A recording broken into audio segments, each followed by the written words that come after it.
இந்த நம்முடைய ஹோட்டல்ல போடுவாங்கல்ல, இன்று ரப்பர் நாளை கண், அது மாதிரி போட மாட்டி வச்சுட்டு நாளைக்கு வாங்க நாளைக்கு வாங்கன்னு சொல்லி அனுப்புறது. பேசிய படத்துல பாதியை கட் பண்ணிட்டு கொடுக்கறது, அதையும் நாளைக்கு வான்னு அடைய வச்சிருக்கிறது. சில பேர் கொடுக்காமலே போயிருக்கு. இப்படிப்பட்ட கஷ்டங்களை எல்லாம் பார்த்து இவர் பஞ்சாயத்துக்கு நம்முடைய ஆரம்சாரி போன்றவர்களை பேர் இந்த சில விஷயங்களை எல்லாம் அவர் செய்கிற போது உண்மையிலே எனக்கு வருத்தமாக இருக்கு.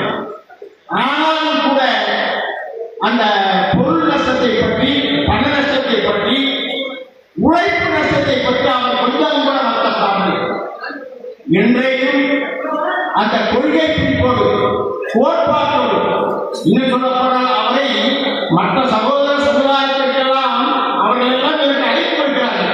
எந்த நிகழ்ச்சிகளுக்கெல்லாம் நம்ம செய்யுங்கள், நாங்கள் உங்களை இன்னும் பாராட்டணும், தூக்கி வைக்கணும் எல்லாம் சொல்கிற போது அந்த பக்கம் எல்லாம் செவிசாய்க்காமல் நம்முடைய சமுதாயம் என்று இன்றைக்கு தன்னை முழுமையாக அர்ப்பணித்து சேவை செய்து கொண்டிருக்கிறாரே, அதற்காக அவரை மனமுழுது பாராட்டுகிறோம்.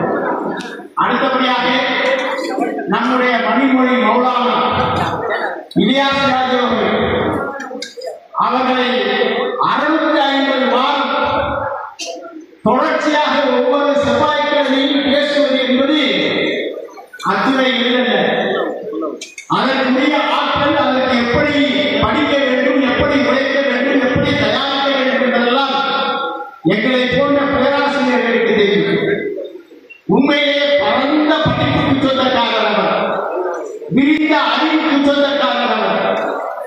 அவருடைய அர்ப்பணிப்பான, மிக ஆழமான, தெளிவான, உயர்வான, எல்லோரையும் காட்டிலும் மிகைத்த ஒரு அறிவு அவருடைய உரையிலே தென்படும்.